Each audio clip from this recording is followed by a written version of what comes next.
wabarakatuh. Perkenalkan, nama saya Muhammad Reza Palevi dari kelas manajemen malam akan menjelaskan tentang membaca. Membaca adalah suatu proses yang dilakukan dan digunakan oleh pembaca untuk memperoleh pesan yang hendak disampaikan oleh penulis kepada media kata-kata atau media tertulis. Pengertian tersebut menurut Tarigan. Tujuan membaca ada 3, yaitu mendapatkan informasi, memperoleh pemahaman, dan memperoleh kesenangan. Secara khusus, tujuan membaca adalah memperoleh informasi faktual, memperoleh keterangan tentang sesuatu yang khusus dan problematis. Yang ketiga adalah memberi penilaian kritis terhadap karya tulis seseorang, memperoleh kenikmatan emosi, dan mengisi waktu luang. Jenis membaca terdiri dari 5 aspek, yaitu membaca keras, membaca dalam hati, membaca cepat, membaca reaktif, dan membaca analitik. Proses membaca dibagi menjadi 3, yaitu model bottom up, yang kedua model top down, dan yang ketiga adalah model interaktif.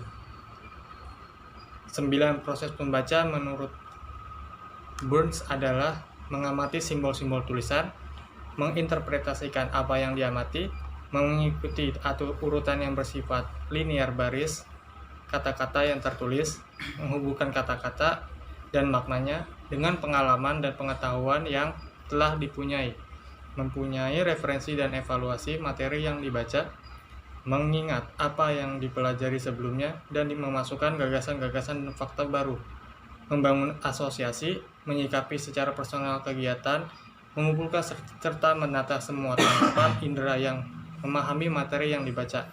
Sekian video saya mengenai penjelasan tentang membaca. Assalamualaikum warahmatullahi wabarakatuh. Perkenalkan, nama saya Mesra Setiawan. Saya dari kelas malam manajemen ekonomi Windira Universitas Dian Nusantara. Saya ingin menerangkan tentang ragam bahasa dan macam-macam ragam bahasa Indonesia. Berdasarkan media, ragam bahasa Indonesia dibagi menjadi 2, yaitu ragam lisan dan ragam tulis.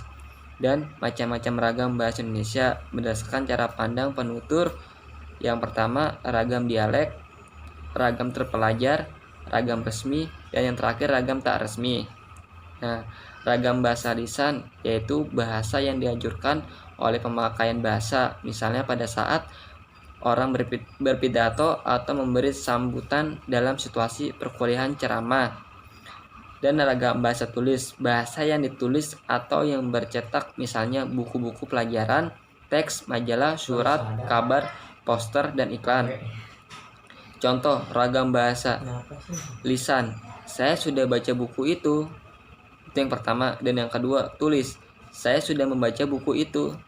Dialek, gue udah baca buku itu. Terpelajar, saya udah membaca buku itu. Resmi, saya sudah membaca buku itu. Tak resmi, saya sudah baca buku itu. Dan itulah contoh-contoh ragam bahasa. Dan ragam bahasa ilmiah adalah sarana verbal yang efektif, efisien, baik dan benar, misal dalam penulisan. Dan ciri ragam bahasa ilmiah, yang pertama bahasa Indonesia, ragam baku.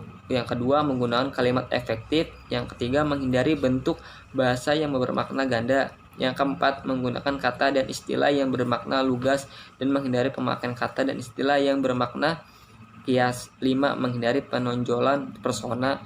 Dan tujuan menjaga objektivitas isi tulisan. Yang terakhir, 6, adanya keselarasan dan keruntutan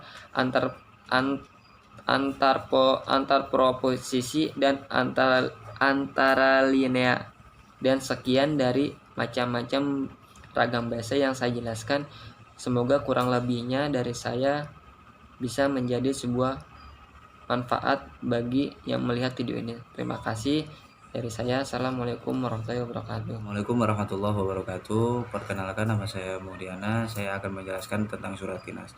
Surat dinas merupakan suatu surat resmi yang dibuat oleh sebuah instansi atau lembaga dengan tujuan untuk keperluan dinas.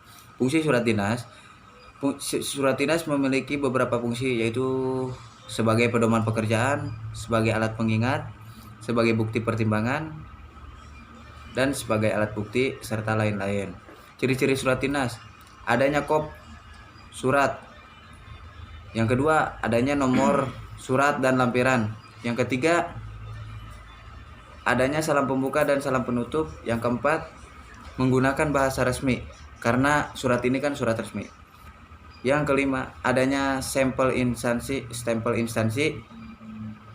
atau lembaga pada surat. Bagian-bagian surat dinas: yang pertama, kepala surat; yang kedua, tanggal surat; yang ketiga, nomor; yang keempat, lampiran; yang kelima, perihal; yang keenam, alamat; yang ketujuh, salam pembuka; yang kedelapan, isi surat; yang kesembilan, salam penutup; yang ke-10, nama pengirim; yang ke-11, tembusan. Syarat surat dinas: format surat harus teratur. Isi dari surat dinas jangan terlalu panjang karena ini merupakan surat resmi. Bahasa yang digunakan harus bahasa lugas, resmi, sopan. Dan surat harus menggambarkan citra dari instansi atau lembaga yang membuatnya. Bahasa surat digunakan sesuai dengan bahasa yang jelas, lugas, dan komunikatif. Itu saja mungkin yang dapat saya sampaikan, kurang lebihnya mohon maaf. Semoga bermanfaat bagi yang membacanya atau yang menonton video ini. Sekian dan terima kasih. Wassalamualaikum warahmatullahi wabarakatuh. Sekian dari video kelas malam yang telah dibuat dan telah menyelesaikan tugas akhir bahasa Indonesia. Semoga bermanfaat. Sekian dan terima kasih. Wassalamualaikum warahmatullahi wabarakatuh.